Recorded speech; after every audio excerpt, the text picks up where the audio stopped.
अस्सलाम वालेकुम नाजरीन, मैं हूँ रामीन सैयद और आप देख रहे हैं प्रोग्राम ज़ेरे बहस। नाजरीन, मुज़ाकरात, डायलॉग, मुफाहिमत जमहूरियत की फंक्शनैलिटी के लिए ये अनासर अहम तरीन समझे जाते हैं, क्योंकि democracies anarchist state of mind के साथ चल नहीं सकती और मुल्क के अहम स्टेक होल्डर्स में मुसलसल तनाव या टकराव पाकिस्तान जैसे मुआशरे में जमहूरियत की बका के लिए अच्छा शगुन नहीं होता, क्योंकि इससे सियासी अदम इस्तेहकाम आता है और फिर अल्टीमेटली मईशत भी ख़तरे में पड़ जाती है।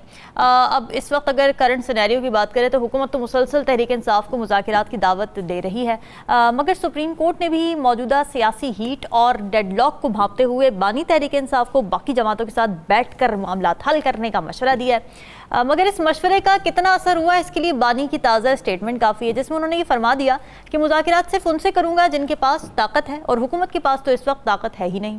फिर दूसरी तरफ नवाज शरीफ साहब हैं, उनका भी इस पर बयान सामने आया। उन्होंने ये बरमला कह दिया है कि PTI से मुज़ाकरात में सबसे बड़ी रुकावट खुद बानी PTI हैं। अब एक तरफ नवाज शरीफ का ये धीमा स्टांस है, तो दूसरी तरफ राना सनाउल्लाह ने बानी तहरीक इंसाफ के खिलाफ मजीद केसेस बनने का इंदिया भी दे दिया है। तो सवाल ये कि अगर केसेस बनते हैं तो फिर ज़ाहिर मुज़ाकरात कैसे होंगे। तो इस तनाजुर में मुज़ाकरात की राह में रुकावट क्या सिर्फ बानी PTI ही हैं, जैसा कि नवाज शरीफ साहब फरमा रहे हैं, या और फैक्टर्स भी हैं? इसी पर बात करेंगे प्रोग्राम के पहले हिस्से में। हमें ज्वाइन कर रहे हैं सीनियर तजियाकार नजमुल साकिब साहब, राव खालिद साहब और साकिब बशीर हमारे साथ मौजूद हैं। आप सबका बहुत शुक्रिया। नजमुल साकिब साहब, आपके ख्याल में मुज़ाकरात की राह में सबसे बड़ी रुकावट कौन है इस वक्त?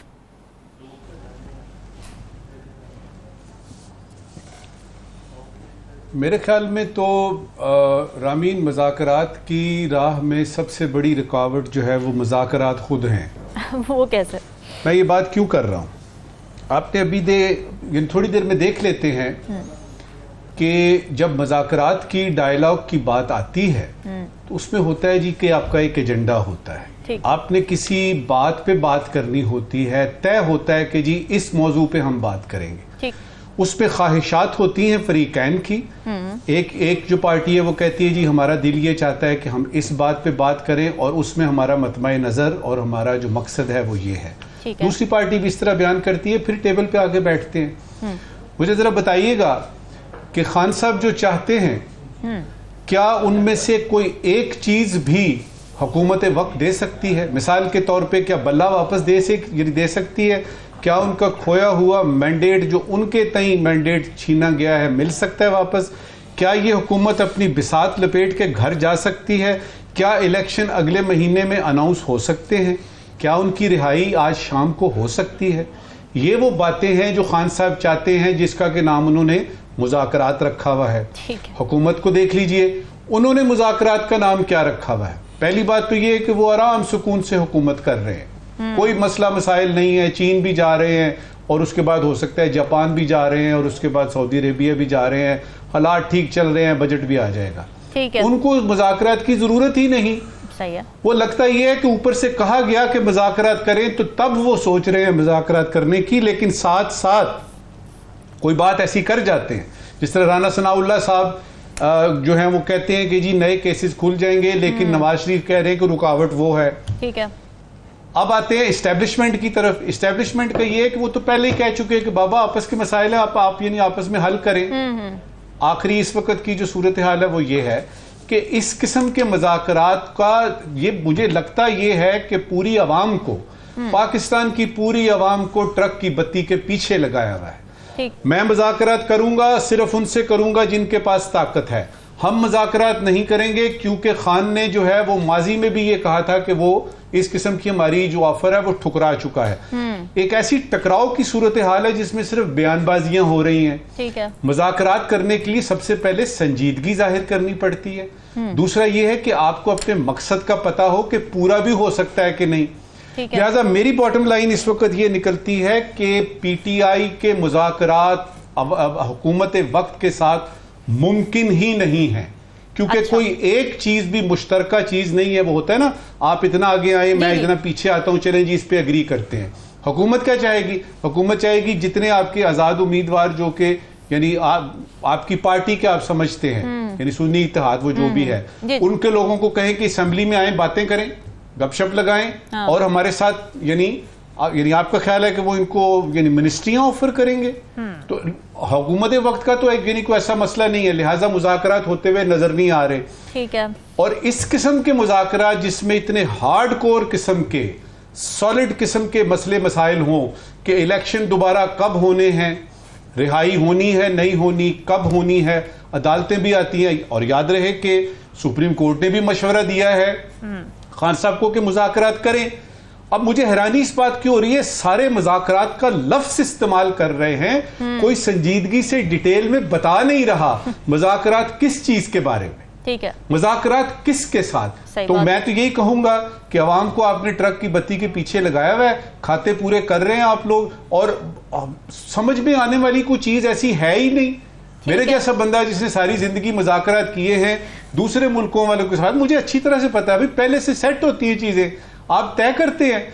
अब जिस किस्म के मुज़ाकरात की खान साहब बात कर रहे हैं इस वक्त, ये आखिरी बात है, जिस किस्म की उनकी फरमाइशें हैं या जो वो चाहते हैं वो मुज़ाकरात टीवी स्क्रीन पे ना होते हैं, ठीक है, ना ही उसका टीवी स्क्रीन पे पता लगता है। अच्छा, लिहाजा ये सारा कुछ जो है, ये खखेड़ जो सारी है, इसमें सिर्फ ये हो रहा है कि कौम का वक्त जाया हो रहा है, फुल स्टॉप। ठीक है, कौम का वक्त आया। राव खालिद साहब, क्या मुज़ाकरात की राह में रुकावट खान साहब की वो डिमांड्स हैं जो कि पूरी करना हुकूमत के बस में, उनके हाथ में है ही नहीं?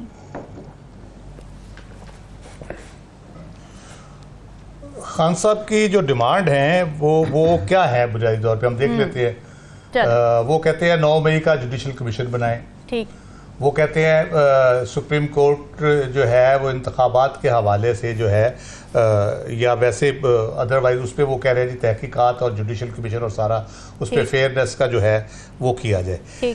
तीसरी चीज़ वो कह रहे हैं इंसानी हकूक़ की जो पामालियाँ हुई हैं, सुप्रीम कोर्ट में पटिशन है हमारी, सुप्रीम कोर्ट वो सुने अभी भी उन्होंने कहा। हाँ। फिर इंतखाबी नताइज के हवाले से जो इलेक्शन कमीशन का रोल है उसके बारे में उनके जो इतराज़ात हैं, ये सारी चीज़ें हैं। और ये मसले, इन मसलों का अगर हल निकलता है तो वो हुकूमत तो फिर फारिग है उसमें, तो फिर हुकूमत से मुज़ाकरात का फ़ायदा क्या होगा, क्योंकि जो चीज़ें इंसानी हकूक़ की पामालियाँ, इलेक्शन कमीशन, जुडिशल कमीशन, ये तमाम तर चीज़ें तो एग्जीक्यूटिव के अंडर आती हैं ना, हुकूमत के अंडर आती हैं, हुकूमत ही डील करती है इन सब चीज़ों से। जी बिल्कुल करती है, लेकिन वो क्यों करेंगे, क्योंकि इसके नतीजे में तो उनके पल्ले कुछ नहीं रहना, फिर हुकूमत तो फारिग हो जाएगी ना। अच्छा, बात ये आप मैं एक सिंपल सी मिसाल देता हूँ। एक बंदा है महल्ले का तगड़ा, उसने महल्ले के जो दूसरा तगड़ा आदमी है उसके घर का सारा सामान लूट के ले गया, उसको 2-4 मुलाजिम भी अंदर डाल दिए, उसके खिलाफ भी केस बना दिए। उसके बाद वो महल्ला कमेटी का कहता है इजलास बुलाओ, हम महल्ले की फलाह बहबूद पे बात करते हैं। हाँ। तो वो बात कैसे होगी जब तक वो जो वारदात उसने की है उसके बारे में बात नहीं करेगा, उसके हल नहीं निकलेगा, वो सामान जो लूटा गया है वो उसके बारे में कुछ तय नहीं होगा कि वो वाकई लूटा गया नहीं लूटा गया। ये सारे मामला जब तक तय नहीं होंगे तो वो महल्ला कमेटी फलाह बहबूद का काम कहाँ से करेगी। ठीक है, मसला ये है कि सारी जितना भी ये तनाज़ा है, कल भी मैंने अर्ज किया था, ये हुकूमत को मुज़ाकरात क्यों करना चाहती है हुकूमत। हुकूमत इनमें से कुछ नहीं दे सकती, जैसे नजमुल साकिब साहब ने कहा, क्या वो मुकदमात उनके ख़त्म कर सकती है, क्या वो 9 मई को अंडू कर सकती है, क्या वो इंतखाबी नताइज को तस्लीम कर सकती है जो पीटीआई जो डिमांड कर रही है कि फॉर्म 45 के मुताबिक करे, नहीं कर सकती वो। तो किस लिए कर रही है मुज़ाकरात? क्या अवाम के लिए कोई एजेंडा ऐसा है उनके पास जो उन्होंने पेश किया हो कि जी ये आए इमरान खान साहब हम इस पे बात करते हैं, इससे अवाम को ये सहूलतें मिलेगी, मुल्क की ये बेहतरी होगी? वो भी नहीं है। तो वो किस लिए करना चाहते हैं? वो सिर्फ इसलिए करना चाहते हैं कि 1-2 साल उनके निकल जाएं, वो जो उनकी मकबूलियत का मसला बना हुआ है, जो प्रॉब्लम हुई है, वो ज़रा थोड़ी सी बेहतर हो जाए, उनकी कुछ स्पेस क्रिएट हो जाए उनके लिए, और जो उनकी जो इमरान खान साहब की जो कबूलियत पहले ही नहीं हो रही तो वो मज़ीद उसको डेंट पड़ जाए उनकी कबूलियत के मसले के ऊपर। तो ये मसाइल हैं, उसके लिए वो मुज़ाकरात करना चाहते हैं। ना उनके सामने कोई कौमी एजेंडा है, ना मुआशी एजेंडा है, ना जो रिजर्वेशन या तहफ़्फ़ुज़ात हैं जो पीटीआई के उस हवाले से कोई है। वो सिंपली क्या मुज़ाकरात करते हैं जी, मुज़ाकरात करते। तो क्या है, कोई लूडो खेल ली है भाई, मुज़ाकरात करने हैं तो कोई उसका बताओ तो सही ना, किस चीज़ पे करने हैं मुज़ाकरात आपने।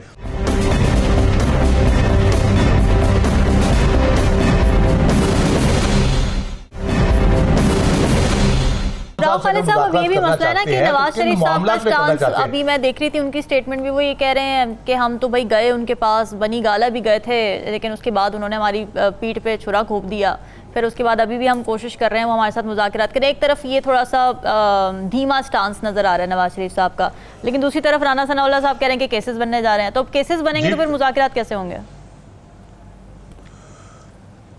अब यही है ना कि आप कहते हैं जी मुज़ाकरात करें, वो कहते हैं हाँ जी करते हैं, आप उधर से कस के थप्पड़ मारते हैं और कहते हैं हाँ जी शुरू करें मुज़ाकरात, तो वो क्या आपको आगे से जवाब देगा? बंदा वो कहेगा कि ये दूसरी तरफ भी थप्पड़ मारो, वो जवाब नहीं देगा आपको, आगे से आपको घूंसा नहीं मारेगा वो।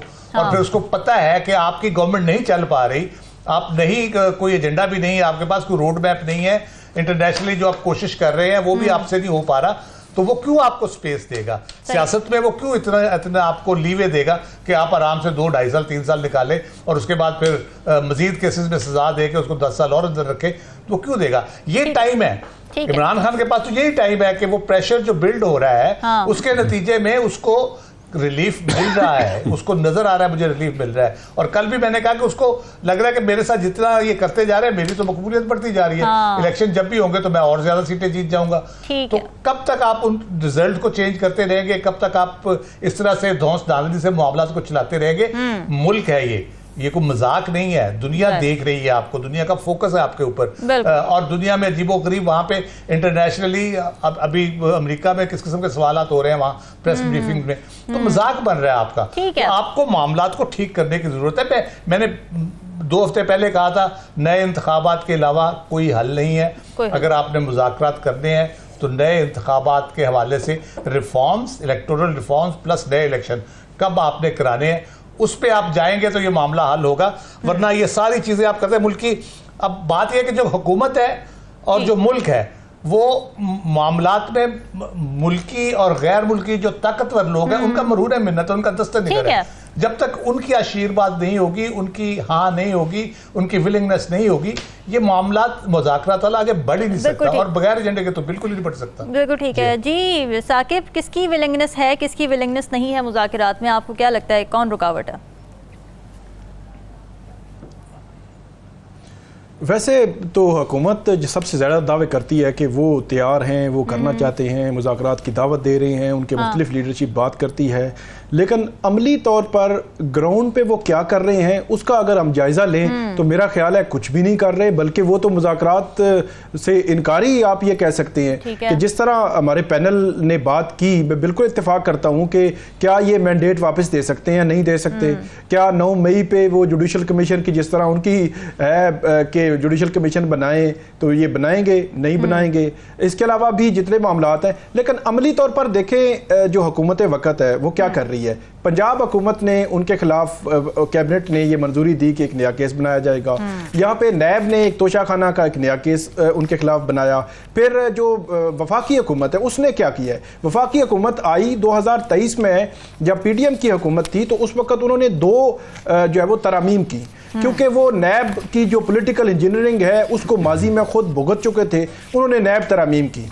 उन नैब तरामीम में एक तरमीम ये भी की कि जो रिमांड है वो 90 रोज़ का जो है वो ये दुरुस्त नहीं है, 14 रोज़ का रिमांड जो है रूटीन के केसेस में, जिस तरह जो ATC के या ATA के केसेस होते हैं, दूसरे केसेस होते हैं पुलिस के केसेस, उन केसेस में की तरह 14 रोज़ का रिमांड होना चाहिए जो फिजिकल का रिमांड है। तो उस वक्त उन्होंने तरमीम की, लेकिन अब क्या हुआ? अब क्योंकि उनके अपोनेंट्स जो है वो किसी ना किसी केस में जो है वो आ सकते हैं, तो उन्होंने जो है वो ऑर्डिनेंस जारी कर दिया कि 14 रोज़ की बजाय जो है वो 40 दिन का रिमांड होना चाहिए। हालांकि इस वक्त ही सुप्रीम कोर्ट के सामने उनका मौकफ है कि रिमांड 14 दिन का होना चाहिए, लेकिन वो उनका तजाद देखें जो वफाकी हुकूमत है कि ऑर्डिनेंस जारी कर रहे हैं कि 14 नहीं बल्कि 40 दिन का होना चाहिए। उनसे सवाल अगर किया जाए कि ये रिमांड 14 से 40 दिन क्यों कर रहे हैं? फिर जो उन्होंने कहा कि जो अगर कोई रेफरेंस नैब का अफसर गलत रेफरेंस दायर करता है बदनीति की बुनियाद पर, उसकी सजा 5 से 2 साल होगी। सवाल अगर ये किया जाए कि आप क्यों कर रहे हैं ये, मतलब जो ऑर्डिनेंस है वो तो अर्जेंसी में, कोई इमरजेंसी, कोई जंगी हालात होते हैं उनमें जो वो किया जाता है, तो क्या जरूरत पड़ी?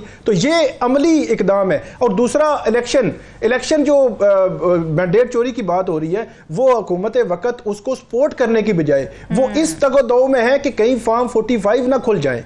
उन्होंने इलेक्शन ये तरमीमी ऑर्डिनेंस लाए हैं कि जी वो अच्छा 2023 में खुद इसी पीडीएम हुकूमत ने एक जो लेजिस्लेशन की कि 2017 के इलेक्शन एक्ट के मुताबिक जो रिटायर्ड जज जो है वो लगाए जा सकते थे इलेक्शन ट्रिब्यूनल, वो नहीं लगेंगे। इन्होंने 2023 में तरमीम की कि सिर्फ सिटिंग सर्विंग जजेस होंगे। लेकिन अब क्या हुआ, अब जब उनको समझ आई कि ये तो मामला जो है वो खुल जाएंगे, अब उन्होंने ऑर्डिनेंस जारी किया है कि जी वो सिटिंग जो रिटायर्ड जज हैं वो भी लगा सकते हैं, और साथ ये भी कर दिया कि जो ट्रिब्यूनल है वो तब्दील करना चाहें वो भी कर दें। तो इसका मतलब ये हुआ कि हुकूमत वक्त जो है वो डरी हुई है, सहमी हुई है, और उस अमली तौर पर जितने भी इक़दामात हैं वो मुज़ाकरात को सपोर्ट नहीं करते, वो तो जेल में बैठे हुए हैं। फिर एक और मैं बात करूंगा कि जो नवाज शरीफ साहब हैं मरी में हैं, उन्होंने कुछ जो है वो चीज़ों के हवाले से बात की, खासतौर पर वो जो उनके खिलाफ अदलिया इस्तेमाल होती रही उसके हवाले से उन्होंने बात की कि माजी में के खिलाफ ये होता रहा। मेरा ये ख्याल है कि वो माजी तो डेफिनेटली हम भी उस वाले से बात करते हैं, लेकिन 2022 से आज तक उनकी हुकूमत है। जब मुस्लिम लीग नून की हुकूमत ये कहती है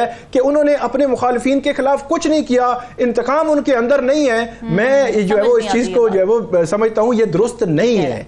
9 मई 2023 चले हुआ, उसके बाद जो केसेस बने उनको हम अलग कर देते हैं। 9 मई 2023 से पहले भी पीटीआई की तमाम पॉलिटिकल लीडरशिप पे कहीं ना कहीं पॉलिटिकल केसेस थे, और इमरान खान साहब समेत जो है वो तमाम के पॉलिटिकल केसेस थे, वो चल रहे थे। फिर आखिरी से उतरने के बाद ही कहते थे कि हमने तो नहीं की बनाए थे। सिर्फ एक बात मैं करूंगा, सिर्फ एक बात करूंगा कि एक बात जो बहुत ज्यादा की जाती है और ये दुरुस्त नहीं था तब भी, कि जो नवाज शरीफ साहब के सामने मरियम नवाज साहिबा की जो है वो गिरफ्तारी हुई थी, और वो कहती हैं कि आज तक वो दर्द हम महसूस कर रहे हैं, लेकिन उनके जो अपोनेंट्स हैं वहां पे भी इद्दत केस बनाया गया है। इद्दत केस में आज भी कोई बंदा जो मानने के लिए तैयार नहीं, ये आपने क्या केस बनाया, वहां पे भी आपने जो है वो बुशरा बीबी को जेल में भी रखा और गिरफ्तारी भी उसकी की है। हो सकता है वो भी ये ना जो है वो भूलें, वो जब ये केस जब चल रहा था तो ये वाहिद केस था जिसमें कोई बहुत ज्यादा हाइपर जो है वो इमरान खान को देखा गया। तो डेफिनेटली दोनों अतराफ जो हैं वो उनको मेरा ख्याल है मुल्क के लिए आगे बढ़ना तो जरूर चाहिए, लेकिन अमली तौर पर हुकूमत पे ज्यादा जो है वो बार है।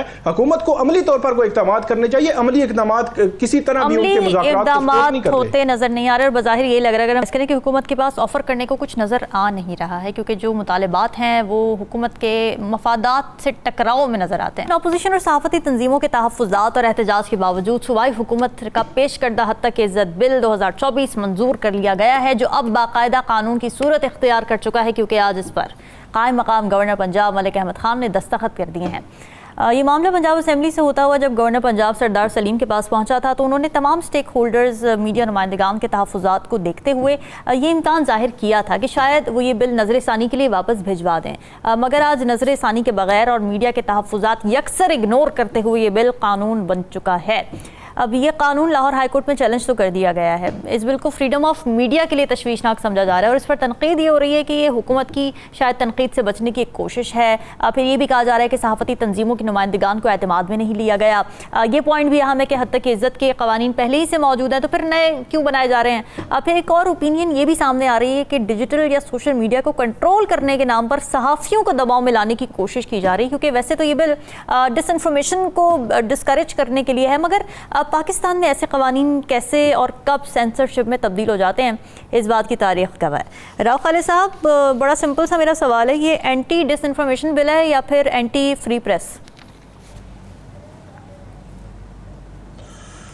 ये मुझे तो इस कानून की सच्ची बात है कोई समझ नहीं आई। मैं जैसे जैसे पढ़ता जाता हूँ कंफ्यूज होता जाता हूँ कि इसका पर्पस है क्या बुनियादी तौर पे।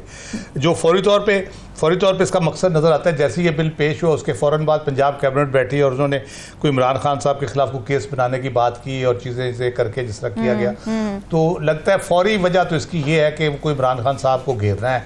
अच्छा। उसके लिए कोई कानून साजी, पर्सन स्पेसिफिक काइंड ऑफ कानून साजी की गई है। दूसरा, इसमें सबसे पहले तो मैं पीपल्स पार्टी की ज़रा 2 नंबरी की बात कर दूँ। जी। उन्होंने बड़े जमहूरियत और इंसानी हकूक़ के अलमबरदार वो बनते हैं, दावे करते हैं, और किसी हद तक हम लोग यकीन भी करते हैं कि उनका कुछ रवैया ऐसा रहा है कि वो हैं। लेकिन इस बिल के ऊपर उन्होंने खुल के मुखालफत की। गवर्नर साहब ने भी कहा कि जी मैं इस पे साइन नहीं करूंगा, वापस भेजूंगा इसको रिकंसिडर करने के लिए, ये ठीक नहीं है। उसके बाद अचानक पता चला कि जी गायब हो गए हैं वो। गवर्नर साहब छुट्टी पे चले गए हैं और एक्टिंग गवर्नर जो है स्पीकर पंजाब असेंबली मलिक अहमद खान साहब ने उस पर दस्तखत फरमा दिए हैं, तो वो बिल बन गया। तो ये क्या आसिफ जरदारी साहब से तो हमें ये तवक्कुआत नहीं है कि वो इस किस्म की चीज़ों को रेजिस्ट करेंगे, लेकिन बिलावल के बारे में तो बड़ी मेरी ख्याल ज़ाती तौर पे ये थी कि वो ज़रूर रेजिस्ट करेंगे इन चीज़ों को, इस किस्म के इन्फ्लुएंस को, इस किस्म की चीज़ों को, जिससे आज़ादी इजहार राय के ऊपर कदगन लगे, या ऐसा कानून जिसकी पाकिस्तान में मिस यूज़ ऑफ लॉ का तो बहुत कॉमन है।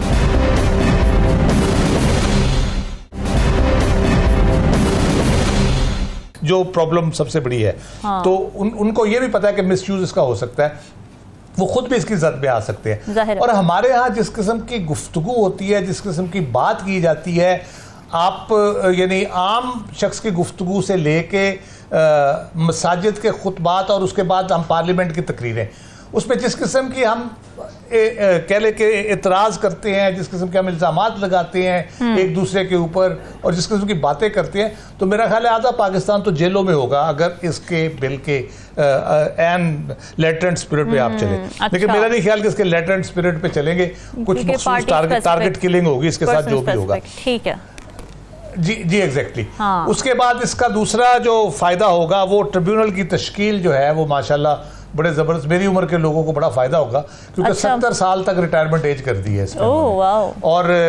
और ऐसा बंदा, ऐसा वकील जिसकी प्रैक्टिस नहीं चल रही, फ़ारग हो गया है, हाँ। वो रिटायरमेंट भी ले चुका है वकालत से, वो बन सकता है इसका। वो सिर्फ ये चाहिए कि उसकी क्वालिफिकेशन होनी चाहिए कि वो आला अदलिया में जज अपॉइंट होने के लायक हो, यानी 15 साल की प्रैक्टिस हो, जो एक रिक्वायरमेंट है। बुजुर्गों के हुकूक तो वो बड़े उनकी मौजी हो जाएंगी सारी। जी बिल्कुल। और उसमें डिस्क्रिशन बड़ी है इसमें। फिर इसमें जो डिस्क्रिमिनेशन है वो बड़ी अजीबोगरीब किस्म की है।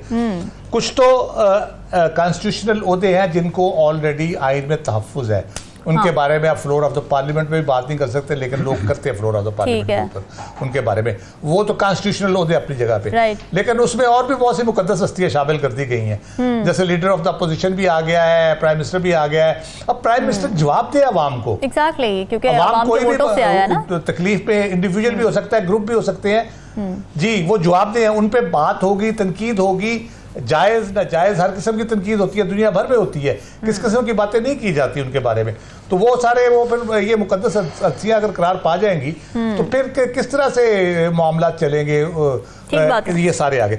उसके बाद उसमें माइनॉरिटीज़ और फीमेल के लिए भी डिस्क्रिमिनेशन है। अच्छा। कि उनके लिए वकील भी वो ले सकते हैं वहाँ से, और उनके स्पेशल ट्रीटमेंट है उनके लिए उस कानून के अंदर। जब कानून की नज़र में सब बराबर हैं तो ये एक कह ले के स्पेशल क्लास की उसमें शामिल की गई है कि उसको इस तरह से किया जाएगा। फिर आपने कानून शहादत निकाल दिया, गवाही का चक्कर ही कोई नहीं उसमें, आपने गवाही देनी नहीं है। और अगर ट्रिब्यूनल समझता है कि आप सजावार हैं तो उसमें जो, अच्छा इसमें मज़े की बात है, पटिशनर या वो कंप्लेनेंट नहीं है, हाँ इसमें क्लेमेंट है। मैं क्लेम कर रहा हूँ कि मेरी इज्जत दागदार हुई है, और जज समझता है कि मेरी इज्जत दागदार हुई है तो वो जुर्माना कर देगा, और वो जुर्माना आपको जमा कराना है, उसके पहले आप अपील में नहीं जा सकते। मेरे जैसा आदमी अगर से मुझे 1 मिलियन जुर्माना हो जाता है, मैं कहाँ से जमा कराऊंगा? ठीक है, अनफेयर चीजें नजर आ रही हैं। बिल्कुल ही, यानी इसका सर पैर मुझे नहीं नजर आ रहा। मैंने कहा जैसे जैसे इसको पढ़ता जा रहा हूँ मैं तो बिल्कुल परेशान होता जा रहा हूँ। और उसके बाद एक और मजे की बात इसमें, इसके और भी मजे की बात है, अगर आपके ऊपर कोई केस ऑलरेडी चल रहा है किसी इसी किस्म के किसी वाक़े के ऊपर, वो भी पैरेलल चलता रहेगा, वो खत्म नहीं होगा। अच्छा, इधर से आप बच जाएंगे तो उधर रगड़े जाएंगे। तो ये जो डबल जेपर्डी जो जिसको हम कहते हैं, यानी मुखालिफिन की आवाज दबाने की कोशिशें यहाँ पे तो आप 3-3 4-4 चला लेंगे इस तरह से। ठीक है नजमुल साकिब साहब, ये कोई मंतक के ऊपर, लॉजिक के ऊपर, जूरिस्प्रूडेंस के ऊपर ठीक नहीं है। आपका पॉइंट आ गया, बिल्कुल ठीक है। नजमुल साकिब साहब, आपको क्या इसके अंदर कंट्रोवर्शियल पॉइंट्स नजर आ रहे हैं? देखिए, पहले तो 1-2 छोटी छोटी बातें कर लें। बहुत ही मुफस्सल या तबसरा किया राव साहब ने हमेशा की तरह। इन्होंने एक लफ्ज़ इस्तेमाल किया, टारगेट किलिंग। अच्छा, ये याद रहे कि इसमें वो वाली टारगेट किलिंग नहीं है, इसमें इनका मतलब ये था कि हदफ जो है ना वो बनाया जाएगा। ये बड़ा ज़रूरी है करना, डिसइंफॉर्मेशन का बिल यही ना लग जाए। जो देखते हैं वो एक एक लफ्ज को देखते हैं कि जी कैसे, तो टारगेट किलिंग का मतलब ये नहीं है बाबा, उसका मतलब ये है कि वो हदफ बनाया जाएगा। बिल्कुल ठीक है। देखिए रामीन, पॉलिटिकल विक्टिमाइजेशन जो है ना वो दुनिया भर में होती है। वो आप चीले से लेके और कोलंबिया में आ जाएं, निकरागुआ में आ जाएं, इस तरफ आप अजरबैजान में आ जाएं, जॉर्जिया, ये इधर यानी आप हिंदुस्तान में आ जाएं, किसी जगह पे भी दुनिया में चले जाएं, अमेरिका, यूरोप को देख लें। जब आप ताकत में होते हैं तो आप पॉलिटिकल विक्टिमाइजेशन करते हैं। ठीक है। मिसाल के तौर पे इस वक्त जो डोनाल्ड ट्रंप के साथ हो रहा है वो एक मिसाल है उसकी, यानी कि आप अभी यानी सदर थे एक बहुत ताकतवर मुल्क के, और अभी आपको जो है ऐसे छोटे छोटे केसेस बनाए जा रहे हैं। अच्छा। तो पॉलिटिकल विक्टिमाइजेशन को एज अ नॉर्म तस्लीम कर लिया गया हुआ है। अब आते हैं दूसरी बात पे। मुझे ये है कि क्या हम इसलिए इस पे इतराज़ कर रहे हैं कि हमने तो फेक न्यूज़ करनी है, हमने तो हद तक इज्जत करनी है, लिहाजा हमें हद तक इज्जत करने से रोका ना जाए? मेरा नहीं ख्याल ये। मेरा ये ख्याल है कि आप इसलिए उसकी कर रहे हैं, उसकी तरदीद कर रहे हैं, और वो चैलेंज भी हो गया। वो आपने बताया कि उसको चैलेंज कर दिया गया। सबसे पहले तो ये देखते हैं कि ये रिवर्स होता है कि नहीं, इसके क्या असरात आते हैं, प्रैक्टिकल लेवल पे क्या होता है। बैलेंस क्रिएट करना है, और बैलेंस कैसे क्रिएट होगा ये हाथ में है पंजाब गवर्नमेंट के, या फिर अगर आप यदि कोई कानून कोई ऐसा है जो कि इस्लामाबाद के।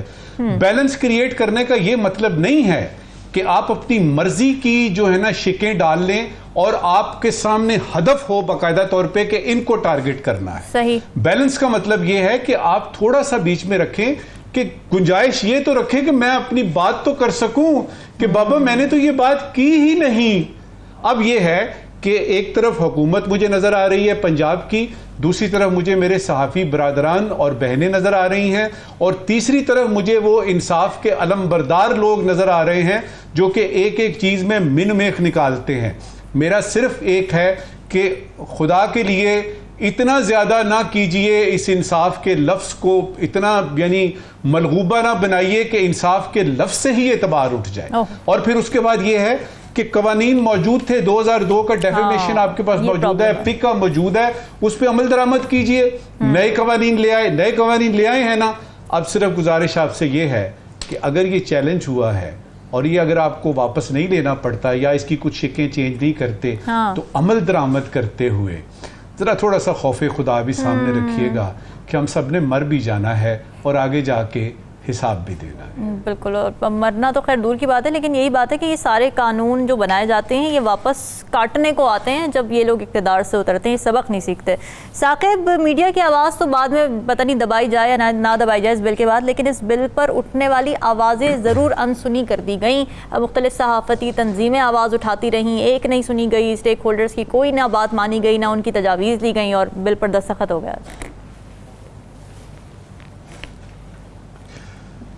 एक तो वही पीपल्स पार्टी का जो किरदार है उस पर बहुत ज़्यादा मतलब अफसोस ही किया जा सकता है कि चले मुस्लिम लीग नून उस पर हम तनकीद कर रहे हैं, लेकिन वो खुल के उन्होंने जो है वो एक बिल लाए हैं, एक हद के इज़्ज़त का कानून जो है उन्होंने असम्बली में पेश किया है, पास कराया है, आगे उस पर डटे हुए हैं, उसका दिफा कर रहे हैं। उस पर तो तनकीद डायरेक्टली है ना, डायरेक्टली वो आए हुए हैं। लेकिन पीपल्स पार्टी जो है उसका किरदार जो है वो मरकज से लेकर पंजाब तक जो है वो आपको इसी तरह ही मुबम सा नजर आएगा, कंफ्यूज नजर आएगा कि आप उनसे पूछे कि मरकज में आप अपोजिशन में है या हुकूमत में, तो वहां पे भी वही, जब वो चाहते हैं कि आप हुकूमत के किसी इकदाम की मुखालफत करनी है या उस पर पब्लिक का जो रिएक्शन आएगा वो उनको नुकसान दे सकता है, तो वो उसको अपोजिशन का लिंक जो है वो आपको बात करते नजर आएंगे। कभी जो है वो हुकूमत के उस पर जो पड़ले में बैठे नजर आएंगे। पंजाब में इस हद के इज्जत बिल के हवाले से तो उनका किरदार बहुत ज़्यादा मशकूक। जब जो गवर्नर थे उन्होंने ये कमिट किया, जो सहाफ़ती तंजीमें हैं सहाफ़ियों के साथ पूरी एक लंबी डिबेट हुई, मुशावरत हुई, वहाँ पे उनकी जानिब से खदशात का इज़हार किया गया, तजावीज़ रखी गई। जब ये तय हो गया कि ठीक है हम आप स्टेक होल्डर से बात करेंगे और उसके बाद आगे बढ़ेंगे, तो फिर उसके बाद ये जो दरमियान वाला रास्ता है, आजकल की दुनिया में शायद वो समझते हैं कि शायद जो है वो गवर्नर पंजाब जो है वो छुट्टी पे गए हैं, तो लोग समझेंगे नहीं वो उनको कोई मजबूरी होगी, किसी काम के लिए गए होंगे। ऐसा नहीं है, दुनिया समझती है कि कौन कहां से कैसे जो है वो चल रहा होता है। 2024 में हर चीज जो है वो बड़ी क्रिस्टल क्लियर नजर जो है वो आ रही होती है। के कानून की बात करने से कबल मुस्लिम लीग नून शायद बैरून मुल्क होंगे, क्योंकि अंदरूनी मुल्क होते तो वो जो है वो इस पे होते, यहाँ पे मौजूद होते। बैरूनी मुल्क ही होंगे, इसलिए उनकी जगह जो है वो दूसरे जो उन्होंने ली है। मरकज में भी ये सदर साहब नहीं थे, तो यूसुफ रजा गिलानी साहब ने जो 2 ऑर्डिनेंस जारी किए हैं। मुस्लिम लीग नून की अगर बात की जाए तो पिछला जो दौरे हुकूमत था 2013 से 18 तक, वहां पे भी 2016 में उन्होंने जो लॉज बनाए, उन लॉज पे उस वक्त तनकीद भी हुई, और वो फिर बाद में हमने देखा उनका मिसयूज भी हुआ। जो पीका के लॉज थे और वो मुस्लिम लीग नून के खिलाफ भी इस्तेमाल हुए। अब दोबारा से वो कवानीन उन्होंने बनाए हैं और ये हेस्ट में बने हैं। किसी की इज्जत को उछालना, फेक न्यूज, मिस इन्फॉर्मेशन, इसको कोई भी डिफेंड नहीं करता।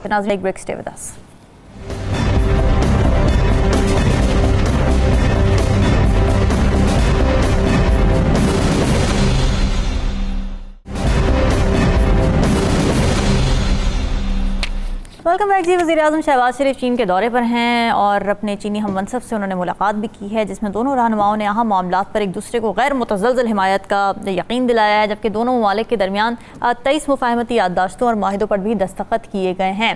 इसके अलावा CPEC की अपग्रेडेशन और फ़ेज़ 2 पर इत्तेफाक किया गया है। फिर मनसूबे के मुखालिफिन के अज़ाइम नाकाम बनाने के अज़्म का भी इज़हार किया गया है। गवादर के बारे में बात हुई है कि कैसे उसको इलाका इक़्तिसादी मरकज़ बनाया जाएगा। फिर वज़ीर-ए-आज़म ने चीनी शहरियों के हर मुमकिन सिक्योरिटी का यकीन भी दिलाया और अभी भी वो चीन में ही मौजूद हैं। नजमुल साकिब साहब, एक तो इस दौरे की सिग्निफिकेंस, दूसरा ही कि ज़ाहिर CPEC पे तो एक कोलैबोरेशन है ही, मगर is there something beyond CPEC as well जहाँ पर हमारी कोलैबोरेशन हो सकती है?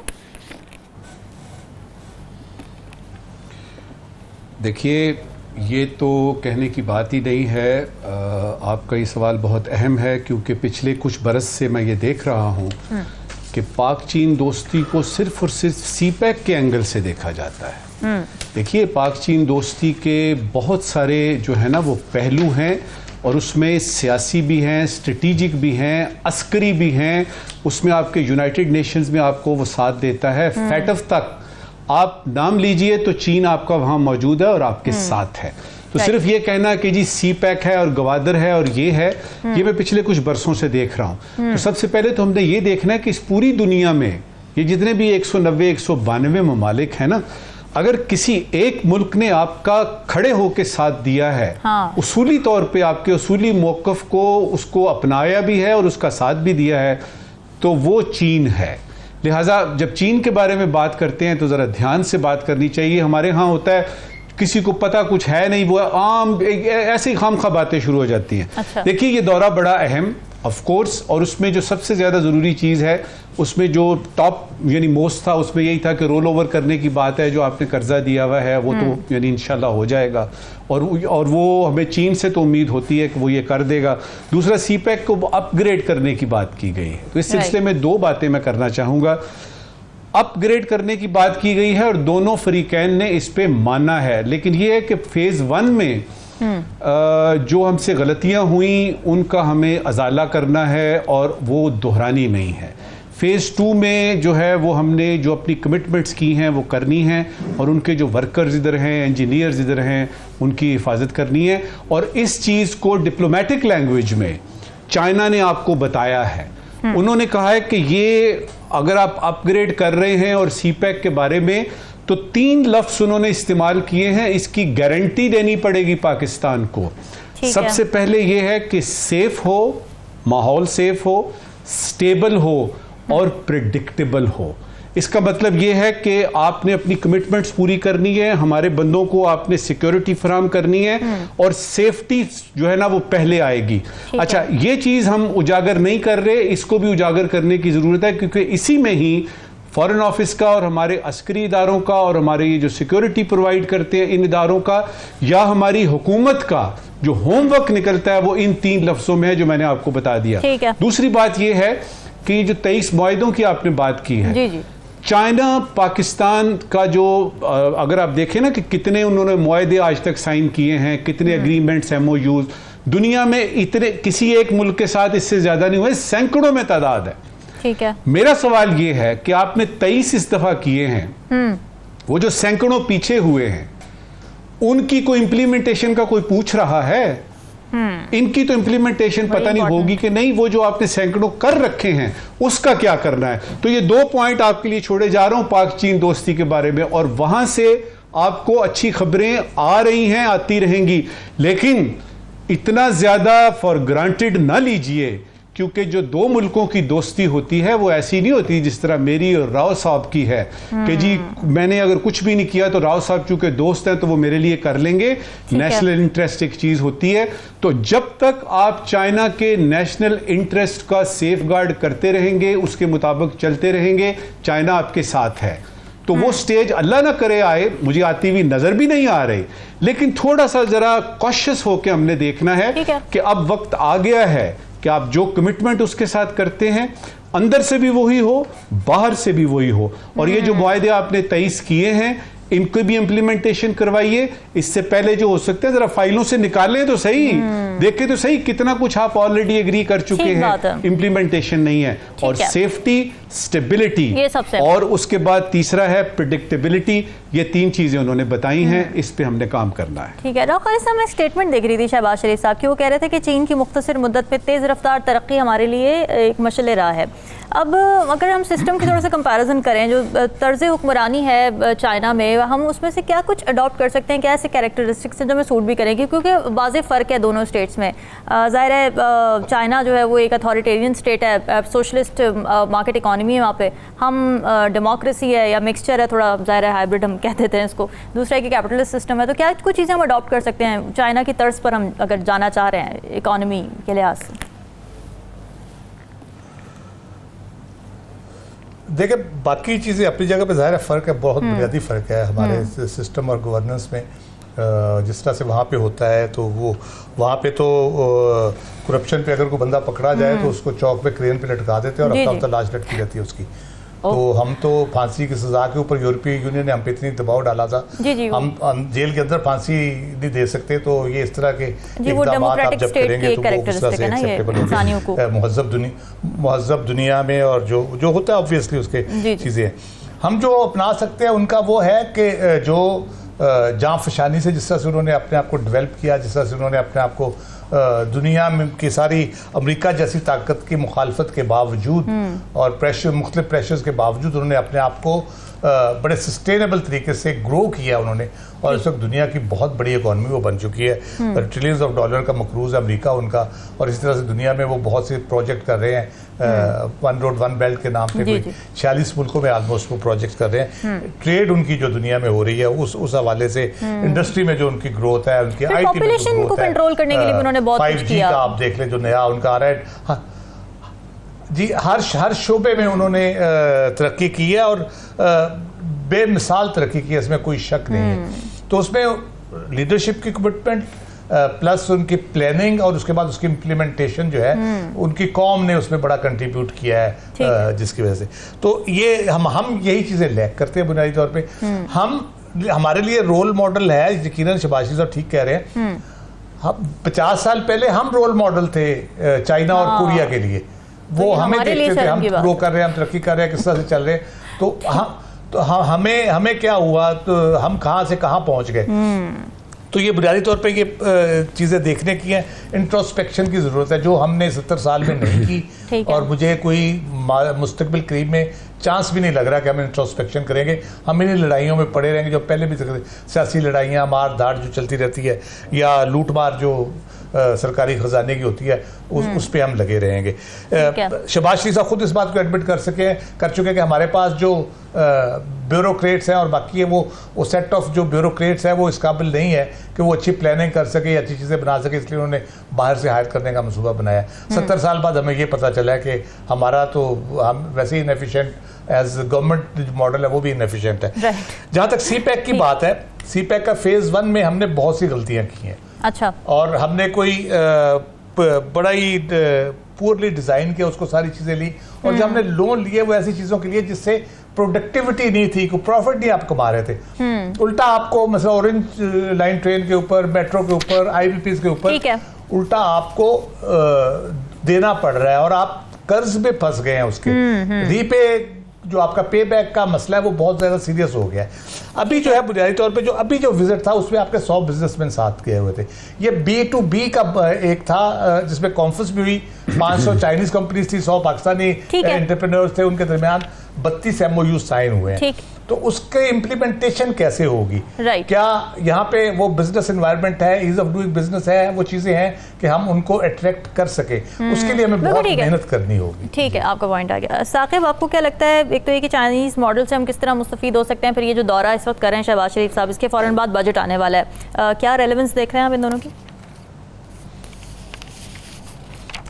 जी, एक तो जो बजट था वो भी बताया जा रहा है, उसमें भी कोई डिले जो है वो वज़ीर-ए-आज़म का जो दौरा है उसका भी एक फैक्टर था कि उस वजह से बजट जो है वो थोड़ा डिले हुआ है। इस दौरे को बड़ा जो है वो मुस्बत और कामयाब भी देखा जा रहा है, इस लिहाज से कि जो निजी शोबे की जो 32 ये मफाहमती यादाश्तें जो है वो दस्तखत हुई हैं, इसमें अगरचे ये बाइंडिंग नहीं होते, लेकिन ये है कि इसमें जो मुख्तलिफ शोबे हैं, एग्रीकल्चर का है, फूड है, एनर्जी है, इंफॉर्मेशन है, फार्मास्यूटिकल है, ऑटोमोबाइल है, और उसके बाद फाइबर के मुख्तलिफ जो शोबे हैं, निजी शोबाजात जो हैं, उनके जो यादाश्तें हैं ये इन पे दस्तखत हुए हैं। सवालात आपके लिए छोड़ के जा रहे हैं, हमें फीडबैक ज़रूर दीजिएगा। हमें दीजिए इजाज़त, अल्लाह हाफ़िज़।